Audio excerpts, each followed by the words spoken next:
ముందుగా నన్ను ఇక్కడ నిలబెట్టి ఉన్న దేవునికి కృతజ్ఞతాస్తుతులు చెల్లించుకుంటూ అలాగే కూడి వచ్చిన మీ అందరికి కూడా వందనాలండి. కొద్ది నిమిషాలు మనం దేవుని మాటల్ని మాట్లాడుకుందాం, దేవుని మనసుని తెలుసుకుందాం.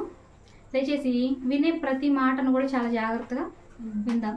ఎందుకంటే దేవుడు మన కోసం మనం జీవితంలో ఎలా ఉండాలి, ఎలా ఉండకూడదు అని ఆయన గ్రంథంలో ప్రతిదీ కూడా ఏం చేశాడు, మన కోసం స్పష్టంగా రాపించి పెట్టాడు.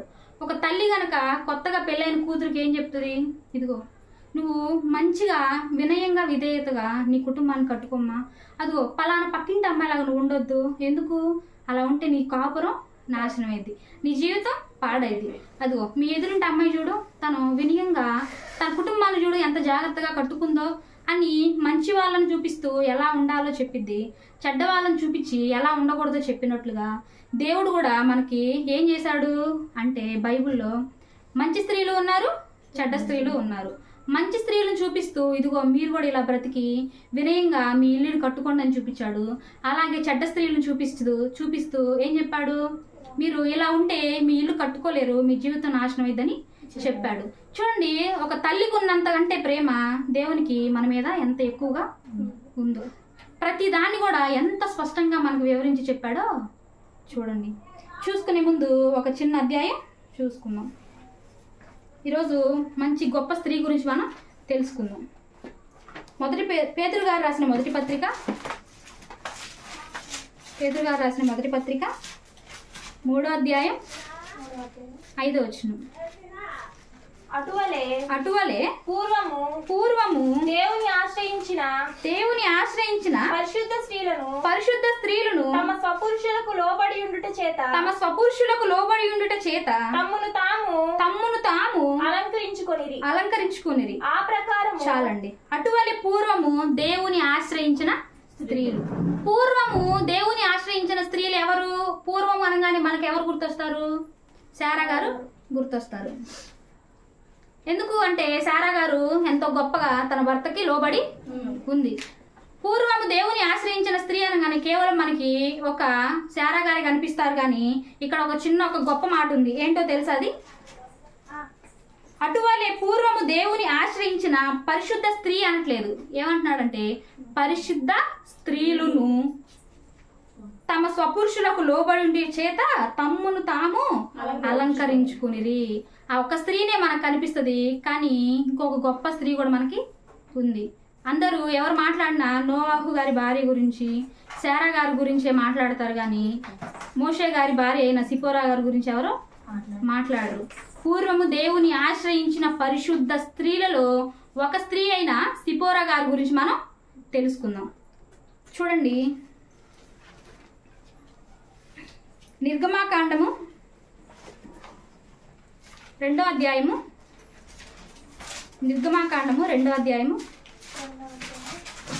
16వ వచనం. మిద్యాము యజమానునికి 7 కుమార్తెలుండిరి. ఎవరు అంటే మిద్యాను యాజకుడైన ఇత్రో గారు. ఆయనకే ఇంకొక పేరు కూడా ఉంది. ఏం పేరు అంటే ఆయన పేరు రగుయేలు. వారు వచ్చి తమ తండ్రి మంద పెట్టుటకు నీళ్లు చేది తొట్లను నింపుచుండగా ఇక్కడ ఏం జరుగుతుందంటే యాజకుడైన ఇత్రో గారి కుమార్తెలు 7 కుమార్తెలు తమ మందను తీసుకొని వాటిని మేపడానికని బయలుదేరతారు. అయితే వాళ్ళు తొట్లకి నీళ్లు నింపి ఆ మందను మేపుచుండగా ఒక మంద కాపరులు వచ్చి వాళ్ళని ఏం చేస్తుంటారంటే ఏడిపిస్తూ ఉంటారు. ఇప్పుడు కాలాన్ని చూసుకుంటే అల్లరి చేస్తూ వాళ్ళని అల్లరి పట్టిస్తూ ఉంటారు. ఆ సమయంలో ఏం జరిగిందంటే మంద కాపరులు వచ్చి వారిని తోలివేసిరి. అప్పుడు మోషే లేచి వారికి సహాయం చేసి మందకు నీళ్లు పెట్టెను. ఇక్కడ ఏం జరిగింది అంటే మంద కాపరులు వచ్చి వాళ్ళని అల్లరి చేస్తూ ఉన్నప్పుడు మోషే గారు పక్కనే ఉన్న మోషే గారు వచ్చి ఆ అల్లరి చేసే వాళ్ళని తోలివేసి ఆ మంద కాపరులకు నీళ్లు పెడుతూ ఉన్నాడు అనమాట. వారు తమ తండ్రి అయిన రగుయేలు నద్దకు వచ్చినప్పుడు అతడు నేడు చాలు. ఇక్కడ ఏం జరిగిందంటే నీళ్లు పెట్టి ఇంటికి వెళ్ళిపోయారు త్వరగా. రోజు ఏం జరిగింది, వాళ్ళు 7 నీళ్లు చేది వాటన్నిటికి పేరంటే లేట్ అయింది కదా, లేట్ అయింది. కానీ ఈ రోజు మోషే గారు కూడా ఉండేసరికి వాళ్ళ పని ఏమైంది,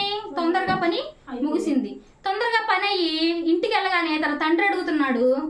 ఏంటమ్మా రోజు లేట్ అయింది కదా, ఈ రోజు ఏంది ఇంత త్వరగా వచ్చారు అని అడిగినప్పుడు తమ కుమార్తెలు చెప్తున్నారు. ఏమని చెప్తున్నారు? అందుకు వారు ఐగుప్తీయుడొకడు మందకాపురుల చేతిలో నుండి మమ్మను తప్పించి వడిగా నీళ్లు చేది మన మందకు పెట్టడని చెప్తున్నాడు. తండ్రి చెప్తున్నాడు, ఇదిగోండి ఐగుప్తుడైన ఒక మనిషి వచ్చి ఆ మందకు వాళ్ళు ఇలా మమ్మల్ని అల్లరి చేస్తున్నప్పుడు వాళ్ళని తోలివేసి త్వరగా నీళ్లు చేది మందకు పెట్టాడు, అందుకే మేము ఇంత తొందరగా వచ్చినాము అని చెప్తున్నప్పుడు తన తండ్రి ఏమన్నాడు? అతడు తన కుమార్తెలతో అతడెక్కడా ఆ మనుషులు ఏడ విడిచి వచ్చితిరి, భోజనముకు అతని పిలుచుకొని రండి నేను. నిజంగా ఇక్కడ రఘుయేలు గారైన ఇత్రో గారిని చూస్తే ఈ విషయంలో చాలా బాగా నచ్చిద్ది. ఒక కూతుర్లు వచ్చి ఎవరో పేరు కూడా తెలియని వ్యక్తి మందకు నీళ్లు పెట్టాడు అనగానే ఏ తండ్రి అయినా ఏమంటాడు? మంచివాడో చెడ్డవాడు, మిమ్మల్ని లోపరుచుకోవడానికి చేశాడేమో, అలాంటి వాళ్ళతో వద్దు, వచ్చిగా మంచి పని చేశారు అని అనుకుంటా ఏమంటున్నాడు అంటే, మీకు సహాయం చేసిన మనిషిని ఎందుకు విడిచిపెట్టి వచ్చారు? అది పద్ధతేనా?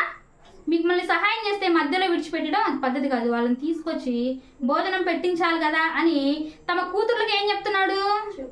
మంచి చెప్తున్నాడు. నిజంగా ఇలాంటి తండ్రి ఈనాటి రోజుల్లో లేడు. పిల్లల్ని ఎంత గొప్పగా పెంచాడో ముందు అధ్యాయాలు చూస్తే నిజంగా ఇత్రో గారు లాంటి తండ్రి ఉంటే ఏ కూతురి భవిష్యత్తు కూడా నాశనం అవ్వదు. ఇంత గొప్పగా ఒక మోరల్ వాల్యూస్ నేర్పించే తండ్రులు ఈ కాలంలో లేరు. సహాయం చేయగానే సహాయం పొందిన మీరు తిరిగి అతనికి మీ సంస్కారాన్ని చూపించుకోవాలి కదా, ఎందుకు వదిలిపెట్టొచ్చారు అని కూతుర్లు అడుగుతున్నప్పుడు మరలా ఆ కూతుర్లు వెళ్ళి ఏం చేస్తారు?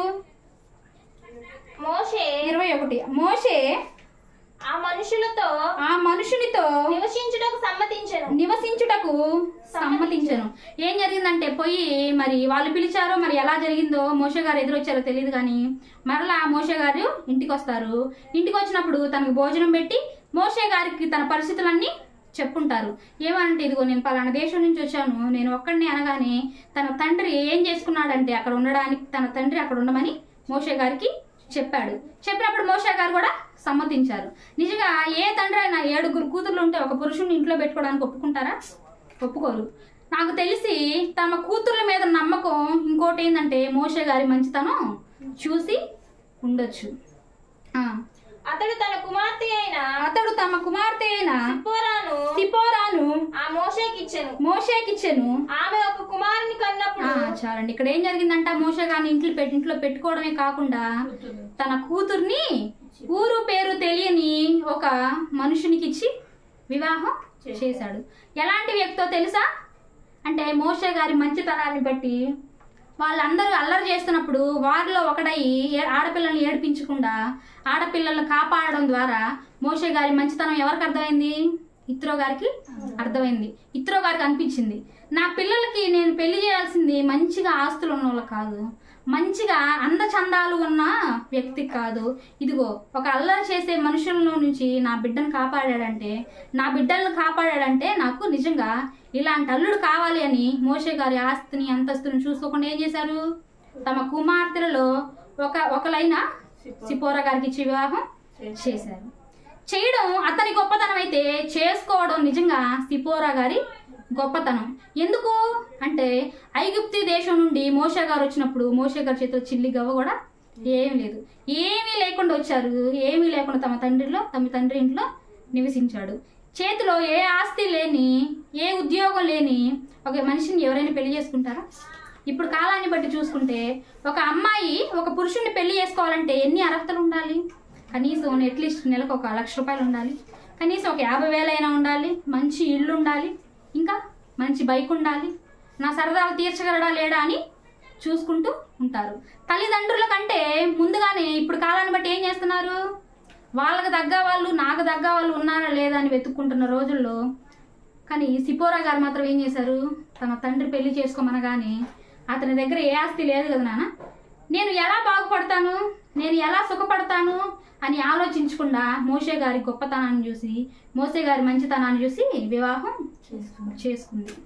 చూడండి, ఆస్తిని చూసుకొని ఇప్పుడు కాలంలో ఎలా జరుగుతుందంటే ఒక ఒక వ్యక్తికి 10 లక్షలు ఆస్తుందంటే మంచివాడా చెడ్డవాడా అని కూడా ఆలోచించరు. వెంటనే ఏం చేస్తారు? పెళ్లి చేసుకుంటారు.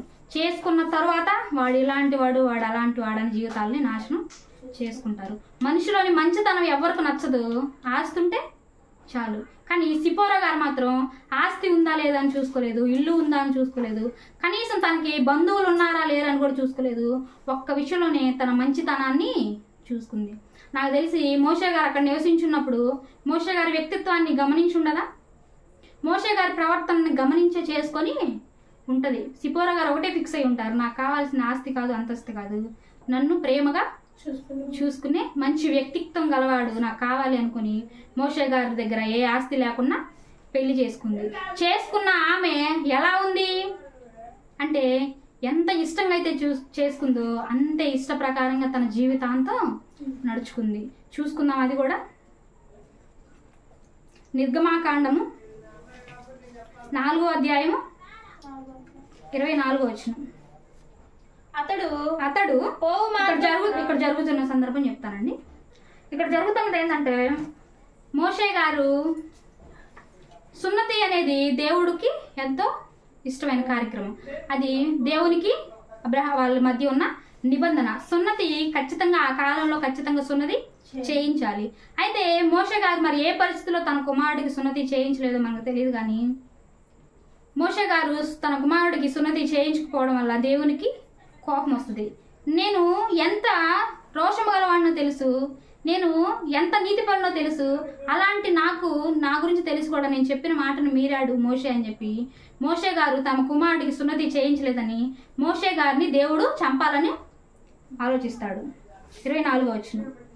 అతడు పోవు మార్గమున సత్రములో యెహోవా అతన్ని ఎదుర్కొని అతను చంప చూడగా సిపోరా వాడిగల రాయి తీసుకొని తన కుమారునికి తమ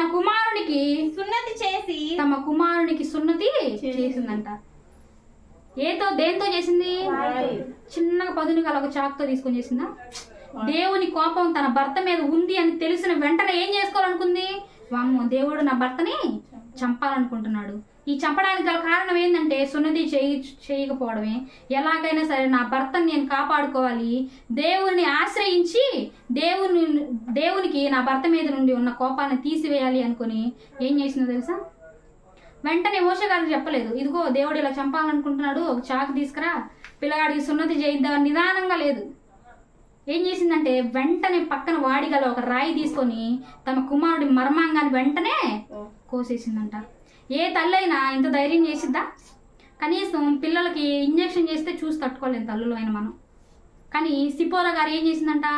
వాడిగల రాయి తీసుకొని వెంటనే కోసివేసిందంట. చూడండి, ఆ మనసులో ఉన్న ఆమె ఒక తాపత్రయం, తన భర్తను కాపాడుకోవాలని ఆమెకున్న ఆవేదన వెంటనే ఏం చేసిందో చూడండి. మనం చేయగలం ఇలా? ఇదే పరిస్థితిలో మనం ఉంటే ఏం చేస్తామంటే చిన్నగా చెప్తూ ఉంటాం, ఏమని? ఇదిగో దేవుడి మీద ఇలా కోప్పడుతున్నాడు కదా, నువ్వే ఏదో ఒకటి చెయ్యి, నీ వల్లేగా అని మనం ఏం చేస్తాం? భర్తను ముందుకు నెట్టి మనం వెనక్కి తప్పుకుంటాం. అది నాకు సంబంధించింది కాదు కదా, సున్నతి అంటే నువ్వే చేయాలి కదా అని చెప్పి భర్త మీద నేరం వేసి మనమైతే వెనక్కి తప్పుకుంటాం. కానీ సిపోరా గారు భర్తను ప్రేమించింది. భర్తను ప్రేమించి ఏం చేసింది? దేవుణ్ణి ఆశ్రయించి వెంటనే ఏం చేసింది?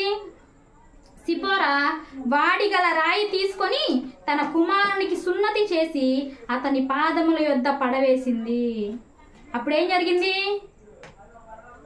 యెహోవా కోపం మోషే గారి మీద నుంచి తొలగిపోయింది. అబ్బా, చూడండి, ఆమె యొక్క ఓర్పుతో దేవుణ్ణి ఆశ్రయించి తమ భర్త ప్రాణాన్ని కాపాడుకుంది. మనం చేయగలమా ఇలా? మనం అనుకుంటాం ఏమనంటే, ఇలాంటి పరిస్థితుల్లో మేముంటే మేము కూడా అలా చేస్తామమ్మా అని. కాదు, ఆనాడేమో ఉగ్రత నుంచి కాపాడితే ఈనాడేమో మనం మన భర్తల్ని దేని నుంచి కాపాడాలి? నరకంలో నుంచి కాపాడాలి. లోకంలో ఉన్న ప్రతి వాని మీద దేవుడు ఏమై ఉంటాడు? కోపంగా ఉంటాడు. మరి మనం ఏం చేయాలి అంటే, వాక్యంలో లేని భర్తల్ని, దేవుణ్ణి ఆశ్రయించిన భర్తలకి వాక్యం చెప్పి మన ప్రవర్తన ద్వారా భర్తలను మార్చుకొని మన భర్తల పైన దేవునికి ఉన్న ఉగ్రతను తీసివేసి దేవునికి మన భర్తకి ఏం చేయాలి? సమాధాన పరచాలి. మోషే గారు సిపోరా గారు చూడండి ఎంత తెలివిగా దేవుణ్ణి ఆశ్రయించింది. వెంటనే ఏం చేసింది, ఒక రాయిని తీసుకుంది, కోసేసి అక్కడేసి తన భర్త ప్రాణాన్ని కాపాడుకుంది. ఒక తల్లిగా ఎంత బాధపడి ఉండాలి సిపోరా గారు. రక్తం వస్తున్నప్పుడు మనం చిన్న రక్తం వస్తే ఏం చేయలేము, చూడలేము. రక్తం తీస్తే మనకు వెంటనే కళ్ళు తిరుగుతాయి. కనీసం పిల్లడికి చిన్నగా బాగలేకపోతే ఏమవుతాం, అల్లాడిపోతాం. కానీ సిపోరా గారు మాత్రం ఏం చేసింది, దేవుని మీద నమ్మకం పెట్టుకొని వెంటనే రాయి తీసుకొని కొయ్యడం అంటే చదువుకోవడానికి మనకి చిన్న విషయం లాగుంది, కానీ అది చేసేటప్పుడు అది ఎంత భయంకరంగా ఉంటుందో ఆలోచించండి. ఇక్కడ ఉన్న మనమే ఆలోచించుకోండి. ఒక రాయి తీసుకొని కోయాలంటే మనకు మనసు వస్తుందా? రాదు. ఆ విషయాల్లో చేయాల్సిన పని చేయకుండా ఏం చేస్తుంటాం, ప్రార్థన చేస్తుంటాం. దేవునికి కావాల్సింది ఏంది, పని చేయకుండా ప్రార్థన కాదు, పని చేసి భక్తి నిరూపించుకోవడం కావాలి. సిపోరా గారు ఏం చేశారు, దేవా తప్పైపోయింది క్షమించయ్యా అని అడిగిందా? దేవా తప్పైపోయిందయ్యా నా భర్తను క్షమించయ్యా అని అడిగిందా? ఏం చేయలేదు, పని చేసి నిరూపించుకుంది. మనం కూడా అలాగ ఉండాలి. బైబిల్లో ఇంకొక గొప్ప స్త్రీ కూడా ఏం చేసిందో తెలుసా, తన భర్త ప్రాణాన్ని కాపాడుకుంది. ఆ స్త్రీని కూడా చూద్దామా? సమూయేలు గారు రాసిన మొదటి పత్రిక, సమూయేలు గారు రాసిన మొదటి పత్రిక 25వ అధ్యాయం 3వ వచనం. అతని పేరు నాబాలు, అతని భార్య పేరు అబిగయీలు. ఈ స్త్రీ సుబుద్ధి గలదై రూపసి అయి ఉండెను. ఎవరంటే అబిగయీలు గారు. అతని భర్త పేరేమో నాబాల్ అంట, ఆమె పేరు అబిగయీలు. ఈమె ఎవరు అంటే రూపసి, చాలా అందంగా ఉంటదంట, అందానికి తగ్గ గుణం ఉందంట, సుబుద్ధి గలదై ఉండేను. సుబుద్ధి అంటే మంచి బుద్ధి, అన్ని విషయాల్లో మంచి బుద్ధి. ఇరుగు పొరుగు వారితో మంచి బుద్ధిగా ఉంటది, ఇంట్లో మంచిగా నడుచుకుంటది, తన భర్త పట్ల మంచిగా నడుచుకుంటది. కాబట్టి ఆమెకి ఏం పేరు వచ్చింది, అందానికి తగ్గట్టు పక్కన సుబుద్ధి అనే పేరు వచ్చింది. అయితే చర్యలను బట్టి చూడగా నాబాలు మోటువాడును దుర్మార్గుడునై ఉండెను. అతడు కాలేబు సంతతి వాడు. తన భర్త ఎలాంటి వాడంట, మోటువాడను దుర్మార్గుడు అంట. దుర్మార్గుడు అని ఎవరు అంటారు అంటే చెయ్యరాని కార్యాలు చేసేవాడే దుర్మార్గుడు. మంచిని ప్రేమించకుండా మంచిలో కూడా చెడెక్కేవాడే దుర్మార్గుడు. ఇంత రూపసి అయిన అబిగయీలు గారు, ఇంత సుబుద్ధి గల స్త్రీ అయిన అబిగయీలు గారు ఎవరితో కలిసి ఉంటుంది, ఒక దుర్మార్గుడితో కలిసి ఉంటుంది. ఎలా కలిసి ఉంటుంది, ఇష్టం లేకుండా వీడు ఎప్పుడు చచ్చిపోతాడా అని కలిసి ఉంటుందా? కాదు, ఎంతో ప్రేమగా కలిసి ఉంటుందో కింద అధ్యాయాన్ని చూసుకుంటే మనకు అర్థమవుతుంది. నాబాలు గొర్రెల బొచ్చు కత్తెర వేయుచున్నాడని అరణ్యమందున్న దావీదు విని తన పనివారిలో 10 మందిని పిలిచి వారితో ఇట్లనెను, మీరు కర్మేలునకు నాబాలు యొద్దకు పోయి నా పేరు చెప్పి కుశల ప్రశ్నలు అడగండి. దావీదు గారు దుర్మార్గుడైన నాబాలు యొద్దకు తన జనాన్ని, తన పనివారిని పంపించి, అతడు గొర్రెల వచ్చి కత్తిరిస్తాడు కదా, కత్తిరించి అతని మంచి చెడులు తెలుసుకొని అతన్ని కుశల ప్రశ్నలు అడిగి రాండి అని దావీదు గారు నాబాలు దగ్గరికి తన పనివారిని పంపిస్తాడు. ఆ భాగ్యవంతునితో నీకును నీ ఇంటికిను నీకు కలిగిన అంతటికి నీ క్షేమమవునుగాక అని పలికి ఈ వర్తమానము తెలియజెప్పవలెను. నీ యొద్ద గొర్రెల బొచ్చు కత్తిరించి వారు ఉన్నారని సంగతి నాకు వినబడెను. నీ గొర్రెల కాపరులు మా దగ్గర నుండగా మేము వారికి ఏ కీడును చేసి ఉండలేము. వారు కర్మేలులో ఉన్నంత కాలము వారేదియో పోగొట్టుకొనలేదు. ఇక్కడ ఏం జరుగుతుంది అంటే వచ్చి చెప్తున్నారు, మీ గొర్రెల బొచ్చు కత్తిరించే వాళ్ళు మా దగ్గరకు వచ్చి పనిచేసినప్పుడు మేము వాళ్ళని చాలా బాగా చూసుకున్నామయ్యా.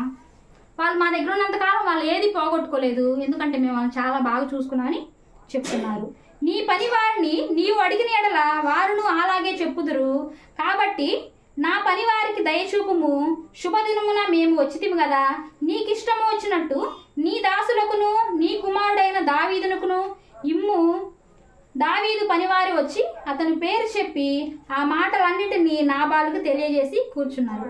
దావీదు గారు ఏమైతే చెప్పమన్నారో, ఏమైతే నాబాలు గారిని అడిగి రమ్మన్నారో అవన్నీ తీసుకొచ్చి ఎవరికి చెప్తున్నారంటే నాబాలు గారికి చెప్తున్నారు. ఇదిగోయ్యా దావీదు గారు నీ మంచి చెడులు తెలుసుకోమన్నారు, నీ దగ్గర నుంచి కొందరు పని వాళ్ళు కావాలని అడిగారని నాబాలు గారికి చెప్తున్నారు. నాబాలు మంచి చెడులు అడిగినప్పుడు ఎలా స్పందించాలి అంటే అంతే స్పందించాలి.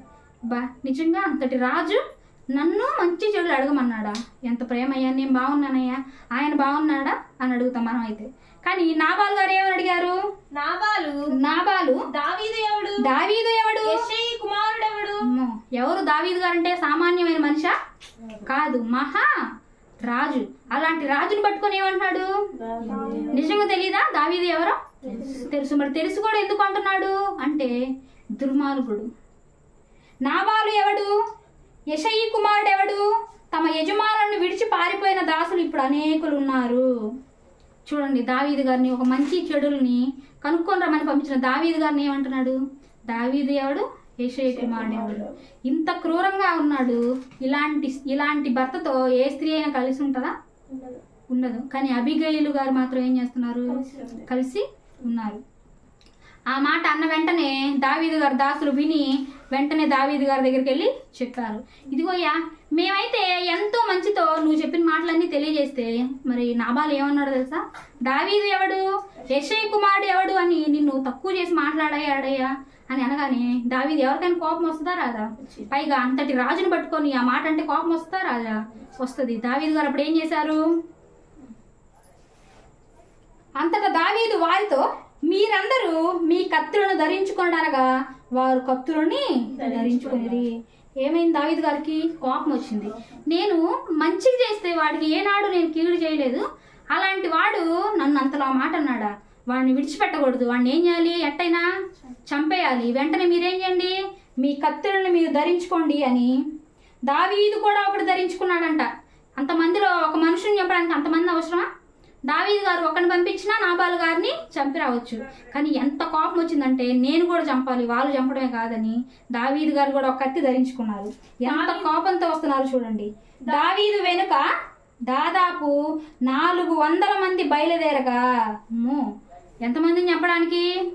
ఒక మనిషిని చంపడానికి 400 మంది బయలుదేరారంటే దావీదు గారికి ఎంత కోపం వచ్చింది అంటే, ఒకవేళ దారిలో నాబాలు గారు కనిపిస్తే వెంటనే చంపేసి అంత కోపం వస్తుంది. అంత కోపంతో వస్తున్న విషయం ఎవరికి తెలిసిందంటే నాబాలు పని వాళ్ళు తీసుకొచ్చి అబిగయిలు గారికి చెప్తారు. నాబాలు గారి భార్య అయిన అబిగయిలు గారికి చెప్పినప్పుడు వెంటనే ఆమె ఏం చేసింది? మనమైతే ఏం చేస్తాం? వచ్చారా, వాడంతే చేస్తాడు. వాడిని ఏం చేయాలి? వాడికి ఉండాలి ఆ మాత్రం, వాడిని చంపాలి. లేకపోతే మంచి చెడ లేకుండా ఎలా పడితే అలా మాట్లాడతాడా? వాడి పాపం ఇప్పుడు పండింది అని అనుకొని వదిలేస్తాం. ఇప్పుడు దాకా నేనే వాడి బాధ పడలేకపోయాను, అమ్మయ్య, ఇప్పుడుతో వీడి బాధ నాకు విరడైద్దని అనుకుంటా. కానీ అబిగయిలు గారు మాత్రం ఏమనుకుంటున్నారో తెలుసా? చూద్దాం. 17వ వచనం. అయితే మా యజమానునికి అతని ఇంటి వారందరికి వారు కీడు చేయ నిశ్చయించి ఉన్నారు గనుక ఇప్పుడు నీవు చేయవలసిన దానిని బహు జాగ్రత్తగా ఆలోచించుము. ఈ మాట ఎవరు చెప్తున్నారు అంటే అబిగయిలు గారి దాసులు పని వాళ్ళు వచ్చి చెప్తున్నారు. అదేంది? చంపడానికి వస్తుంది ఎవరిని? నాబాలు గారు. వాళ్ళు చెప్పాల్సింది ఎవరికి? నాబాలు గారి దగ్గరికి వెళ్ళి ఏం చెప్పాలి? ఇదిగోయా, నిన్ను చంపడానికి దావీదు గారు దాసులు వస్తున్నారు, నువ్వు లేచి ఎలాగైనా తప్పించుకొని ఎవరికి చెప్పాలి? నాబాలు గారు చెప్పాలి. కానీ వీళ్ళు ఎవరికి చెప్తున్నారు? అబిగయిలు గారు చెప్తున్నారు.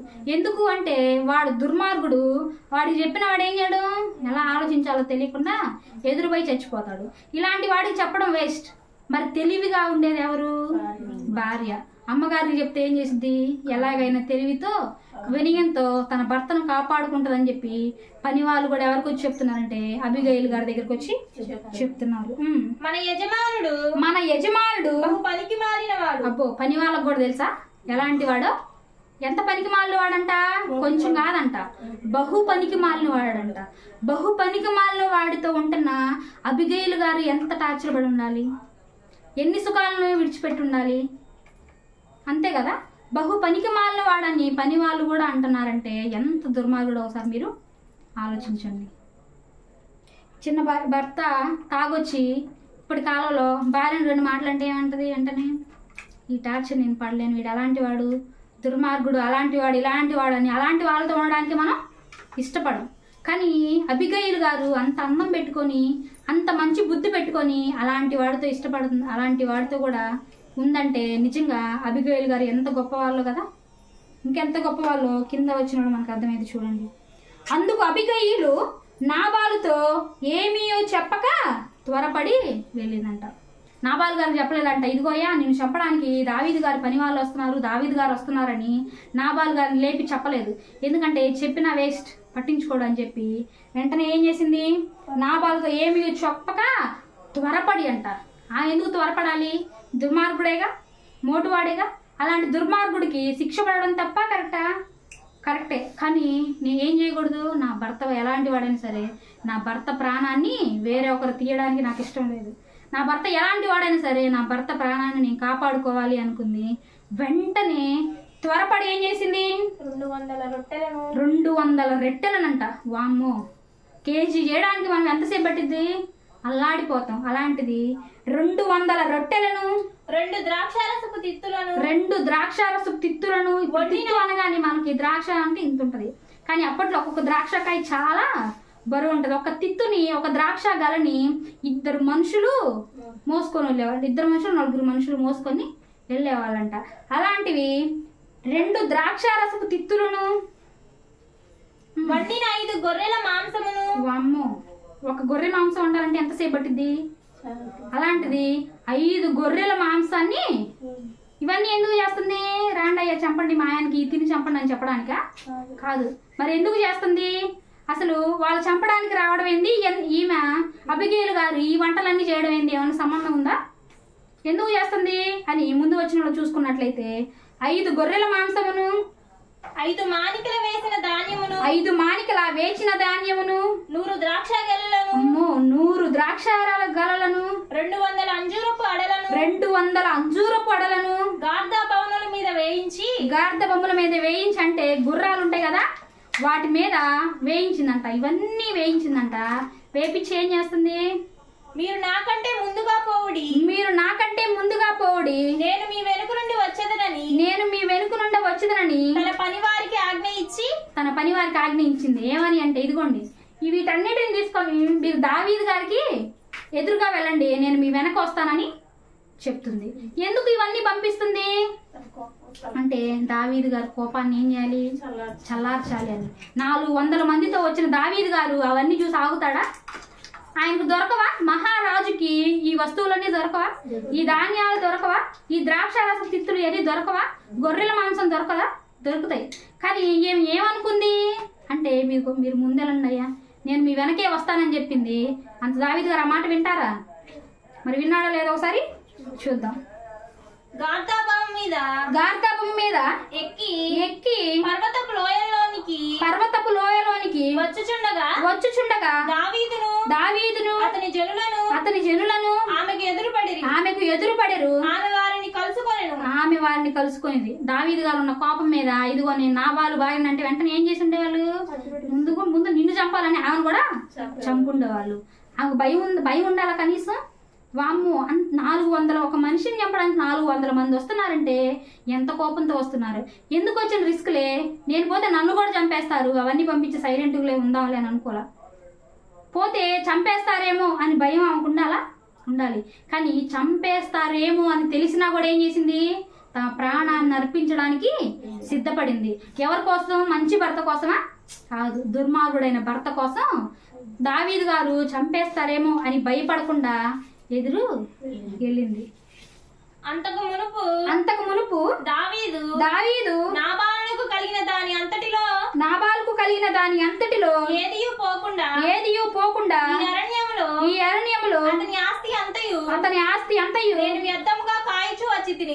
దావీదు గారు అనుకుంటున్నారంట, నేను అంతకు ముందు నాబాల ఆస్తిని అంతటిని నేను కాపాడుకుంటూ వచ్చాను, నేను వీడికి మంచి చేస్తే వీడు నాకేం చేశాడు, కీడు చేశాడని అతను మాట్లాడుకుంటూ వీడిని ఎలాగైనా వదిలిపెట్టకూడదు, నేను తన ఆస్తిని అంతా జాగ్రత్తగా కాపాడితే మేలు చేసిన నాకే కీడు చేశాడా అని దావీదు గారు కోపంతో పదే రగులుకుంటూ ఆయన మీద కోపంతో ఎదురొస్తా ఉన్నారంట. ఉపకారమునకు నాకు అపకారం చేసి ఉన్నాడే బాధ కాదా? ఒక మనిషి మంచి చేసినప్పుడు ఆ మనిషిలో చెడుతనాన్ని తీసుకొని ఆ మనిషి మీద తిరగబడితే బాధ కాదా? మనల్ని తిరిగి ఏదన్నా ఎవరన్నా మనం చేయని దానికి ఒక మాట అంటే వెంటనే ఏమైపోతాం, అన్నం తినం, నీళ్లు తాగం, వామ్మో ఇంకెవరితో మాట్లాడడం, వెళ్ళి మంచం మీద నన్ను ఎందుకన్నాడు నేనేం చేయలేదు కదా, నేనేం తప్పు చేయలేదు కదా, నన్ను ఎందుకు అపార్థం చేసుకుని ఈ మాట అన్నాడని ఏం చేస్తాం? కోపంతోనూ రగిలిపోతా ఉంటాం. మరి అంత మేలు చేసిన దావీదు గారికి అంత కీడు చేస్తే దావీదు గారి కోపం రాదా? వచ్చింది. అని అనుకొని అతనికి ఉన్న వారిలో ఒక మగ పిల్లవాడినైనను తెల్లవారినప్పటికీ నేనుండనియను లేదా దేవుడు మరి గొప్ప అపాయము దావీదు శత్రువులకు ఏమంటున్నాడంటే, ఇదిగో 400 మందితో పోతున్నాను కదా, ఆయన ఒక్కరిని చంపడానికి కాదంట, మరి ఎంతమందిని అంటే అతనిలో ఉన్న ఒక మగ పిల్లవాడిని కూడా నేనేం చేయను, అతని వేషాలు ఎవరిని ఉంచకుండా చంపేస్తాను. చంపేయకపోతే దేవుడు నాకేం చేస్తాడు? తీర్పు తీరుస్తాడు అని చెప్పి అనుకుంటూ వెళ్తున్నాడు అనమాట. దావీదు శత్రువులకు దావీదు కలుగజేయనగా అతని ప్రమాణము చేసి ఉన్నాను. దేవునికి ప్రమాణం చేస్తున్నాడంట. అబిగయీలు దావీదును కనుగొని గాతా భవనం మీద నుండి ఇక్కడ ఏం జరుగుతుందంటే, అబిగయీలు గారు దావీదు గారిని చూశారు. చూసిన వెంటనే ఏం చేసింది? దాక్కుందా? గుర్రం మీద ఎక్కి నేను రానంటుందా? వెంటనే కనుగొని తరువాత దిగి దావీదునకు త్వరగా దిగి గర్దభం మీద నుండి త్వరగా దిగిందంట. ఏంది? ఆమె ఏమైనా బహుమానం ఇస్తున్నాడు దావీదు గారు అబిగయీలు గారికి? బహుమానం ఏమి ఇవ్వట్లేదుగా. చంపుతాడో లేదో అని భయంతో చిన్నగా పోవాల్సిన ఏం చేస్తుందంట, దావీదు గారిని చూడగానే త్వరగా దిగి సాష్టాంగ నమస్కారం చేసి, అబ్బా సాష్టాంగ నమస్కారం అంటే ఏందో తెలుసా? పడుకొని దావీదు గారి కాళ్ళ మీద పడిపోయిందంట. ఎందుకు పడిపోయింది? ఆమె తప్పు చేసిందా? తప్పు చేసింది ఎవరు? తన భర్త తప్పు చేస్తే వేరొక పురుషుడి దగ్గర కాళ్ళ మీద ఎవరైనా పడతారా? కానీ అబిగయీలు గారు మాత్రం ఏం చేశారు? నా భర్త మోటివాడైన నా భర్త ప్రాణాన్ని నేను కాపాడుకోవాలనుకుని ఏ తప్పు చేయని ఆమె దావీదు గారి దగ్గరికి వెళ్ళి ఎదురుపడి కాళ్ళ మీద సాష్టాంగ నమస్కారం చేసిందంట. అంత కోపంలో ఉన్న దావీదు గారు ఏమయ్యారు చూడండి. అతని పాదములు పట్టుకొని ఇట్లా నేను నా ఏలినవాడా ఈ దోషము నాదని, అబ్బా ఏమంటది ఆయన కాళ్ళు పట్టుకొని, నా ఏలినవాడా ఈ తప్పు నాదని అనుకో, నేనే ఈ తప్పు చేశాను అనుకొని విడిచిపెట్టాయా అని కాళ్ళు పట్టుకొని దావీదు గారిని బతిమలాడుతుంది.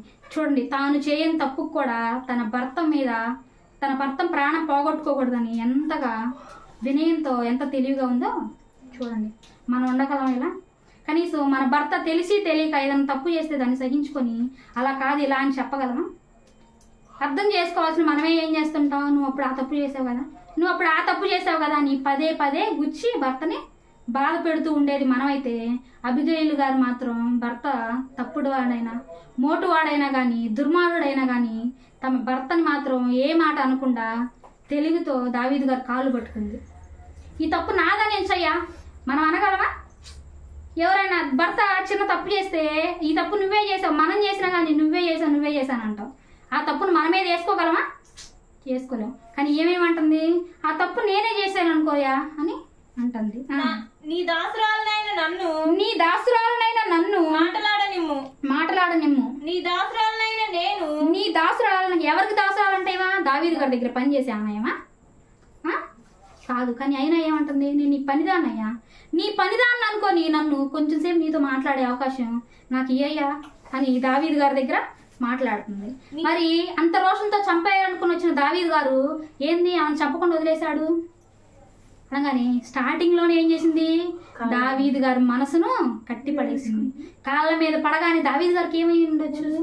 అబ్బా ఎంత గొప్ప స్త్రీ, తను చేయని తప్పుకు కూడా నా కాళ్ళు పట్టుకుందే, తన భర్త తప్పు చేస్తే నా కాళ్ళు పట్టుకుని నన్ను బతిలాడుతుంది అని దావీదు గారు ఎంతో కోపంతో వాళ్ళ మగపిల్లను కూడా ఉంచకూడదని అందరం చంపేయాలని 400 మందిని తీసుకొని వచ్చిన దావీదు గారు అబిగయీలు గారు కాళ్ళు పట్టుకోగానే వెంటనే ఏమయ్యాడు? ఆమె యొక్క తపన, ఆమె యొక్క మంచి మనసును చూడగానే వెంటనే ఏమయ్యాడు? సైలెంట్గా ఉండిపోయాడు. నీ దాసురాలైన నేను చెప్పు మాటలను ఆలకించుము, నా ఏలినవాడా దుష్టుడైన ఈ నాబాలును లక్ష్య పెట్టవద్దు. ఏందమ్మా ఇప్పుడు దాకా బాగానే ఉంది, మళ్ళీ ఆమె ఏంది వాళ్ళ మొగుడిని తిడుతుంది అనుకుంటారా?